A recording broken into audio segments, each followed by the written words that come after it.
किसी भी कुफ्र की कोई ऐसी चीज, किसी भी कुफ्र की कोई ऐसी चीज जो उस कुफ्र की निशानी है, जब वो मुसलमान उसको इख्तियार करेगा तो उसका ईमान उससे खत्म हो जाता है। मसलन गले में जुन्नार डाला गया, जो ईसाइयों के यहां सलेब कहलाता है। अगर किसी ने गले में सलेब डाला, सलेब डालने की वजह से आदमी ईमान खारिज हो जाएगा। इसी तरह से पेशानी पर टीका किया तो आदमी ईमान से खारिज हो जाएगा। इसी तरह से मूर्ति के सामने मालाएं डाली गई तो आदमी ईमान से खारिज हो जाएगा। इसी तरह से भजन गाए गए और वो जुमले जुबान से बोले गए जो कुफ्र के जुमले हैं तो आदमी ईमान से खारिज हो जाता है। इसी तरह से ऐसी हरकतें की गई जो हरकतें बुत परस्ती की बुनियाद पर की जाती हैं और ये ईमान वाले ने वो हरकतें की हैं, या वो कलाम पढ़ा जो कुफ्र की बुनियाद पर पढ़ा जाता है और आदमी ने मुसलमान होकर के वो कलाम पढ़ा है तो आदमी ईमान से खारिज हो जाता है, ईमान उसका खत्म हो जाता है। इस नुक्ते को सामने रख करके गौर किया जाए, वो हमारे स्कूल, जिन स्कूलों के अंदर बच्चों को वो प्रायर पढ़ाए जाते हैं जिन प्रायरों में खुल्लम खुल्ला कुफ्र है और शिरक है, तो यकीनन वो उस्ताद जो पढ़ाने वाला है अगर वो ईमान वाला है, वो बच्चे जो पढ़ने वाले हैं अगर वो ईमान वाले हैं, तो इन कुफ्र के प्रायरों को पढ़ने के नतीजे में उनका ईमान खत्म हो जाता है।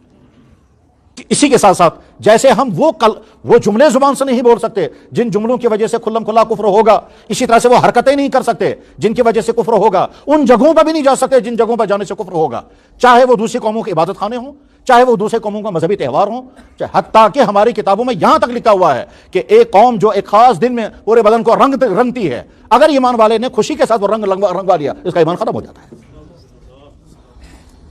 ये थोड़ा इतना आसान मामला है। वो तो उलमा इसलिए इसको बयान नहीं करते हैं कि मुसलमानों की सतह नहीं है उसको सुनने की, ईमानी लेवल इतनी नीचे जा चुकी है कि फौरन आदमी कहता है यार यूं हकीकत सुरहाल यही है। तमाम वो चीजें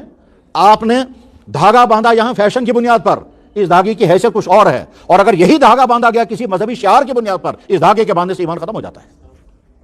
असल में इंटेंशन है मसला कि आप कोई काम जब कर रहे हैं तो इंटेंशन आपका क्या है। हम अगर कोई काम कर रहे हैं इसलिए कि दूसरे मजहब का शियार है और हमें अच्छा लग रहा है, तो जो ही दूसरे मजहब की कोई चीज मजहबी बुनियादों में जो उनकी होती है अच्छी लग रही है,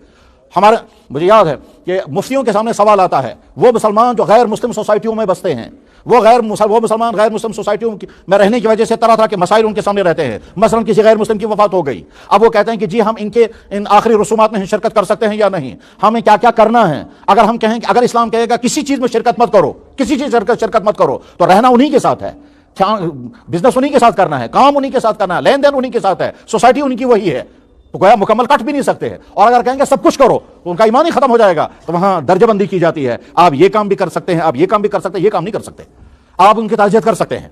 इज़हार हमदर्दी कर सकते हैं, माली मदद कर सकते हैं, और परेशान हो तो परेशानी में उनको तसल्ली दे सकते हैं, उनके ढारस बंधा सकते हैं। लेकिन फर्ज कीजिए अगर कोई कौम अपने मुर्दे को खास अंदाज से इस दुनिया से रुखसत करती है, वो उनका मजहबी अमल है, आप उसमें शिरकत नहीं कर सकते। क्यों? इसलिए कि वो तो आपका ही, आपने तो उनकी चीज पसंद कर ली। जहां तक हमारा मजहब हमें इजाजत देगा बस वहां तक हम आपके साथ हैं, और जहां से